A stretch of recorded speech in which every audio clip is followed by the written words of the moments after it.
We're going to talk now to our power player for the whole hour, Jimmy Rogers. Now, you have some basic advice for investors at this point in the market. You say stocks could go to crazy levels, well, but, and there's a big but. They're printing so much money that I would not be short. I have no shorts, and most of my life I've always had a short of 2 or 3 or 16. Why not this time? Because I'm afraid they're printing so much money that stocks could go to 20,000 or 30,000. Of course, it would be in worthless money, but it could happen, and you could lose a lot of money being short. So I have no shorts. I'm worried about the currency markets. I expect there to be a currency crisis later this year or maybe next year. In what currency? So I wish I were that smart. Maybe the U.S. dollar. It may start right here in America. It may start with the pound sterling. I'm not quite sure. A currency crisis, that means what exactly? That means chaos in the currency markets. Oh, this is wild trading. Wild trading, collapse of 1 or 2 currencies. The Icelandic krona collapsed a couple of years ago. Several currencies. The ruble collapsed. Several times. Several times, yes. We've had several. But this time it'll be major currencies, and this time it'll be widespread. It'll be several currencies. So because of that, you're not shorting, but what can you do to protect against that?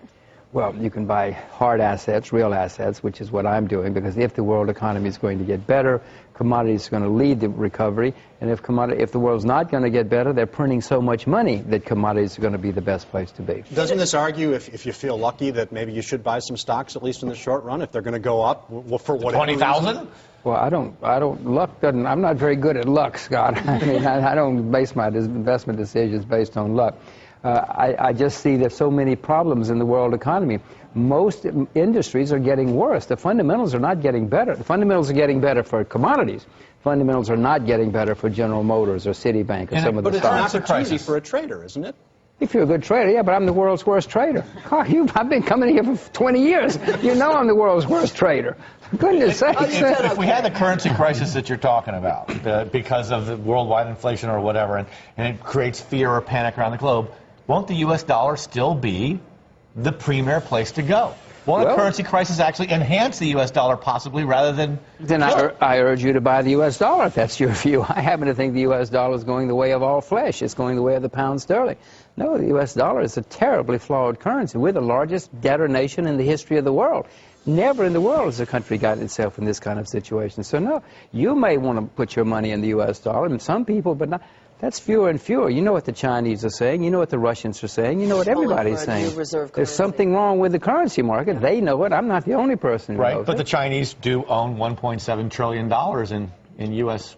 Treasuries, don't they? Somewhere around there? Well, we think. They say that. It's less and less in dollars. So really, they're stuck, whether they like it or not. They can't unwind that baby anytime fast, can they? You can say that, yes, but they can stop buying, if nothing else. And I would suspect that somewhere along the line, somebody, whether it's the South Koreans or the Chinese or the Russians, somebody's going to say, I'm going to start selling mine before everybody else does. Right. And then that's why you have a currency crisis. Now, Bob Dahl, who I know you're acquainted with Bob Dahl, he was quoted in the Financial Times and elsewhere this morning, and here's what he had to say. Over the long term, we expect improving economic conditions will help equities to rise. We believe that stocks will outperform bonds and cash over the next 12 months. Now, you're saying that stocks may go to spectacular levels. I believe the difference between those two quotes is he bases it on improving economic fundamentals, whereas you do. Where I do not. Craziness. I think it's, yeah, if it happens. Listen, the stocks could go to 5,000. I'm not suggesting they're going to 20,000. I don't have any shorts. That's the only reason. I'm protecting myself by owning commodities. That's my play. What about this call for a reserve currency from the likes of Russia and China, and would it ever happen, do you think? Well, an SDR, which is what the Chinese suggested, I cannot imagine what happened. You know, phony money, it's never worked. Somebody wants something they think is real, whether it's the dollar or whatever. I don't think these special drawing rights would work. But the world does need something. I mean, we do have a problem in the world. They know we have a problem. I know we have a problem.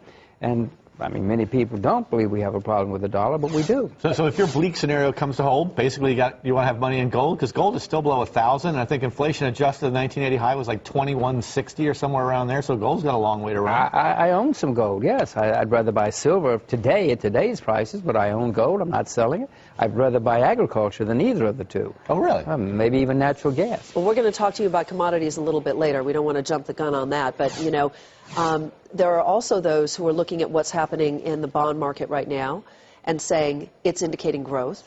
And there are others who are saying what's happening in the bond market right now is indicating inflation. Well, of course it is. It's indicating two things. It's indicating crazy inflation coming, and it's indicating a gigantic debts, which the U.S. government is going to have to sell. Now, that's how I'm going to protect myself. Eventually, I'm going to short bonds. I should have shorted bonds already, of course. You know what's happened. Right. So that's going to be the best protection. I'd rather short bonds than short stocks in the foreseeable future. And you're also very heavily invested in emerging markets. How do you see emerging markets performing if this global currency crisis happens? Well, I'm not heavily invested in emerging markets anymore, but I am invested in emerging markets. I do have Chinese shares. Well, if I'm right about the way the world is going to evolve and it's going to be natural resources, then many of those natural resource economies are going to boom. Brazil is going to be a better place to be than Belgium. Australia is going to be a better place to be than Portugal going forward. You need to put your money in places that produce natural resources. Well, today President Obama was in Egypt. What do you think about investing in the Middle East? Is there an opportunity there?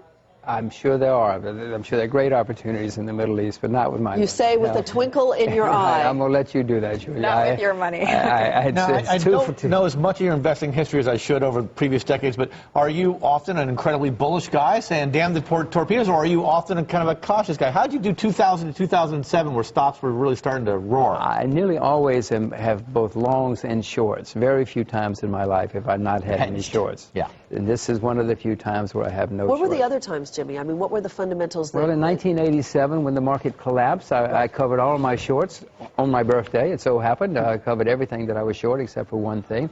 And so for a few weeks or months, I didn't have any shorts. But it's been rare that I haven't had any shorts. I nearly always have shorts. But I'm wildly bullish on, please listen, I'm wildly bullish on commodities. I'm wildly bullish on China. I'm wildly bullish on some things. Yeah, you're wildly bullish on China. Even the Shanghai index, I believe, year to date since only January, is up 55% off of very depressed levels.